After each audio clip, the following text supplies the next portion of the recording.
ఇదే RTV app వార్తల్ని క్షణాల్లో చదివే అవకాశం ఉంటుంది. ఒక న్యూస్ పేపర్, ఒక టెలివిజన్ ఛానల్ మీ చేతుల్లో ఎప్పుడూ ఉంటాయి. కాళేశ్వరం ప్రాజెక్టుపై టీఆర్ఎస్ పార్టీ విజిటింగ్ అనంతరం వివేక్ వెంకటస్వామి మీడియాతో నిన్న మాట్లాడిన పరిస్థితి. అనంతరం ఏం చెప్పిండు, అసలు హరీష్ రావు కానీ కడియం శ్రీహరి కానీ పవర్ ప్రజెంటేషన్ అనంతరం వివేక్ వెంకటస్వామి ఏం చెప్పబోతున్నాడు, గతంలో కూడా కాళేశ్వరం ప్రాజెక్టుల పైన చాలా ముక్త ఘట్టంపై వ్యతిరేకిస్తున్న పరిస్థితి. ఒకసారి సార్ ఉన్నాడు, మాట్లాడిద్దాం. సార్ చెప్పండి సార్, ఏంటి ఆ పవర్ ప్రజెంటేషన్ అని మీరు అంటున్నారు. దాంట్లో పవర్ లేదు, ప్రజెంటేషన్ లేదు, కేవలం కమిషన్లు ఉన్నాయి దాంట్లో. అయితే దాని గురించి ఆలోచించేది అవసరం లేదు. నిజంగానే కరెక్ట్ ప్రాజెక్ట్ అయిన ఉంటే ఈ 5 సంవత్సరాలలో 940 టీఎంసీ నీళ్ళు ఇచ్చేది ప్రాజెక్ట్కి. ఎందుకు 160 టీఎంసీలే ఇచ్చినారు? అది వాళ్ళు సమాధానం చెప్పాలి. 30,000 కోట్ల రూపాయలతో అయిపోయిన ప్రాజెక్టు దాన్ని తీసుకెళ్ళి 1,00,000 కోట్ల రూపాయలు చెప్పించింది. దాని సమాధానం ఇవ్వాలి, వాళ్ళే ఇవ్వాలి. ఈ 2 టీఎంసీ నీళ్ళే ఇవ్వలేదు, దాన్ని తీసుకెళ్ళి ఇంకొక 25,000 ఖర్చు పెట్టి 3వ టీఎంసీ కోసము ఏదైతే కమిషన్లు దోచుకున్నారో దాని సమాధానం వాళ్ళే ఇవ్వాలి. వాళ్ళే ఈ ముఖ్యమంత్రి, నేను ఇంతకుముందు చెప్పిన, ఎట్లనైతే ఢిల్లీ నుంచి దౌలతాబాద్కి తుగ్లక్, అప్పుడు మొహమ్మద్ బిన్ తుగ్లక్ తీసుకెళ్ళి ఇది నష్టపోయినాము, ప్రజలందరూ కూడా నష్టపోతున్నారని చెప్పి మళ్ళీ తిరిగి ఢిల్లీకి తీసుకుపోయిండు తుగ్లక్. అట్లనే ఉంది ఈ కాళేశ్వరం సంగతి. ఈ ముఖ్యమంత్రి కేసీఆర్, అప్పుడు ఆనాటి ముఖ్యమంత్రి కేసీఆర్ తుమ్మిడి అడ్డాలో ఉన్న ప్రాజెక్టుని తీసుకెళ్ళి కాళేశ్వరం మేడిగడ్డ కింద పెట్టి ప్రజల 1,00,000 కోట్ల రూపాయలు దుర్వినియోగం చేసిన తుగ్లక్ ఆనాటి ముఖ్యమంత్రి కేసీఆర్. సమాధానాలు వాళ్ళకి చెప్పాలి. నేను ఇంతకుముందు కూడా డిమాండ్ చేసినాను, దీంట్లో సిబిఐ ఎంక్వైరీ పెట్టాలి, దీంట్లో ఎవరైతే బాధ్యతలు ఉన్నారో వాళ్ళందరినీ అరెస్ట్ చేయాలి. కానీ సిబిఐ ఎంక్వైరీ ఇప్పుడు అవసరం లేదు, ఈడీనే. ఎందుకంటే దీంట్లో మనీ లాండరింగ్ ఉంది.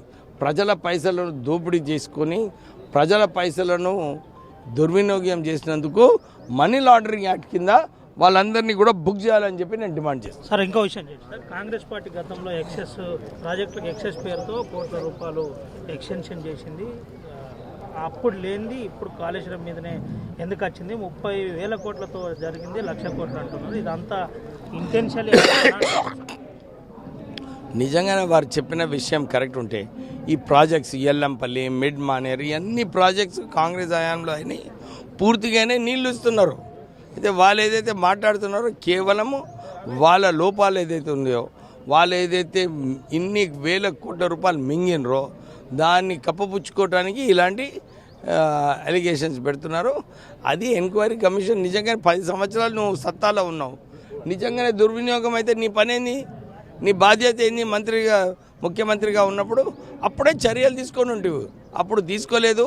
ఇప్పుడు నీ లోపాలు కప్పుకోనికే ఇలాంటి వ్యాఖ్యలు. ప్రాజెక్టు ద్వారా నీళ్ళు ఇస్తున్నారా లేదా సార్? రానున్న రోజుల్లో కాళేశ్వరం ప్రాజెక్టు ద్వారా నీళ్ళు, ఆ ప్రాజెక్టే నడుస్తలేదంటే నువ్వు నీళ్ళు ఇస్తున్నావు నడుతున్నావు అంటే వాళ్ళు కాపర్ డ్యామ్ అన్నీ ఎందుకు? ఫస్ట్ ఆఫ్ ఆల్ 10 టీఎంసీ కన్నా ఎక్కువ ఎక్కడన్నా అయితే స్టోరేజ్ ఉంటుందో దాంట్లో ఎప్పుడు కూడా బ్యారేజ్ కట్టరు.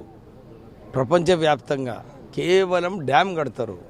ఈ ముఖ్యమంత్రి పుస్తకాలు చదివి, ఆయనకు నాటి ముఖ్యమంత్రి పుస్తకాలు చదివి నేనే మేధావి అని ఆయన కట్టించుకుంటూ ఇట్లిట్లా అన్నాడు ఇనాగ్రేషన్. ఇప్పుడు ఇట్లిట్లా అని చెప్పి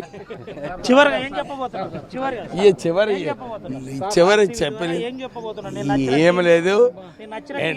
ఎన్ఫోర్స్మెంట్ డైరెక్టర్ ద్వారా ఈ మనీ ఏదైతే ప్రజల పైసలు దుర్వినియోగం చేసిందో దాన్ని కక్కిపిచ్చే బాధ్యత ఈడీది.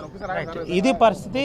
మనీ లాండరింగ్ జరిగింది కాబట్టి ఈడీ ద్వారా ఈ ప్రాజెక్టుపై ఎంక్వైరీ జరిపించాలి. ఇప్పుడు సిబిఐ కూడా కాదు, పూర్తిగా ఆ ఈడీ ద్వారా ఎంక్వైరీ చేపించి దీంట్లో దోషులు ఎవరు అన్నది తేల్చాలని ఇటు చెన్నూరు ఎమ్మెల్యే వివేక్ వెంకటస్వామి చెబుతున్న పరిస్థితి. ప్రస్తుతానికి ప్రాజెక్టే ఉపయోగంలో లేదు, నీళ్ళు ఎక్కడి నుంచి ఇస్తామని నేరుగా ఆర్టీవీతో ఎమ్మెల్యే వివేక్ వెంకటస్వామి చెప్పిన పరిస్థితి కనబడుతుంది. సుమంత్ అవినాయక్, ఆర్టీవీ, ఆదిలాబాద్. మరిన్ని వీడియోస్ కోసం ఛానల్ ని సబ్స్క్రైబ్ చేయండి, లేటెస్ట్ అప్డేట్స్ కోసం వాట్సాప్ ఛానల్ ని ఫాలో చేయండి, అండ్ లింక్ డిస్క్రిప్షన్ లో ఉంది.